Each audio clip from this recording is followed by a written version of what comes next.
My black father, it was bizarre. It was, I mean, it's more accepted now, but it's still something where if people can't put you in a box, they start to feel a little nervous. And I think that's been like a reoccurring theme, you know, in my life, certainly, and definitely in my career. At the age of 4, a startling discovery.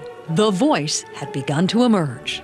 My mom, you know, tells a story of when she was singing Carmen in Italian over and over, and one time she did something wrong, and I was like 4, and I said, no, it goes like this, and she was like, what? That was when her mother discovered she was pitch perfect and could imitate any sound she heard. She was like a human parrot, only with an incredible voice for a child. What is so interesting to me is that your love of music was nurtured during a period of your life where you moved about a dozen times in a 13-year period. Things were pretty rough at home. What did you go without at home? We went without a lot. Sometimes we had to live with friends. We had to live in situations that most people wouldn't think of as comfortable. Like what? Like one day, okay, we gotta go, so we just pack up and leave. And it motivated me in a lot of ways. It made me say, okay, I have to succeed because I don't want to live like this when I grow up.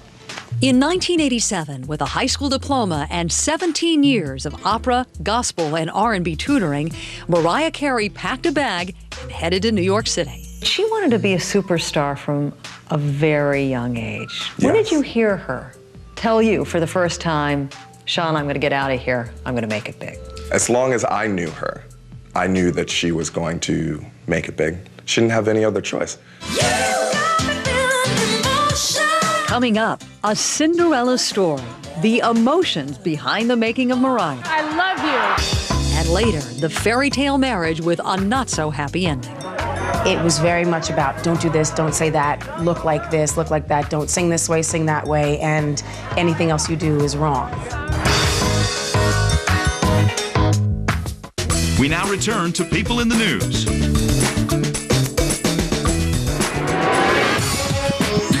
In 1987, 17-year-old Mariah Carey left Long Island and headed to New York. Her dream was stardom. The wait wouldn't be long.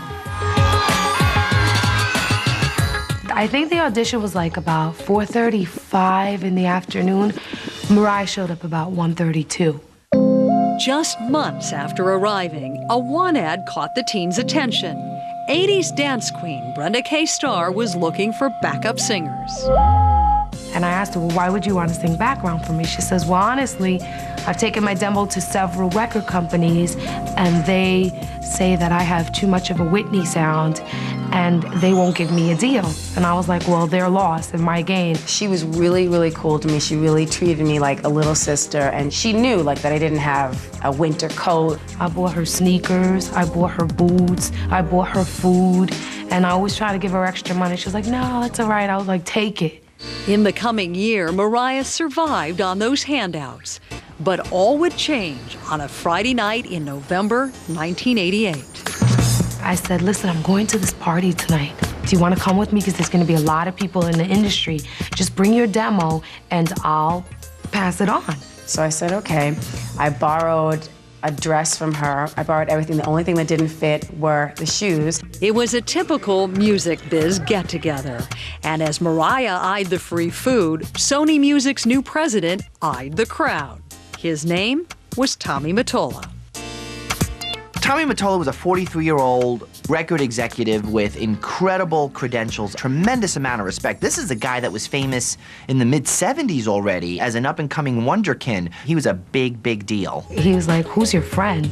I was like, that's Mariah Carey. She's my background singer. I was looking for a deal. She's talented. He said, and she's also beautiful.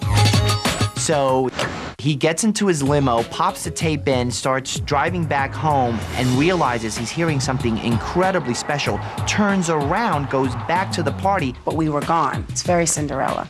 The mogul launched a massive search, and 48 hours later, Mariah Carey was seated in his office. Next to her, her mother.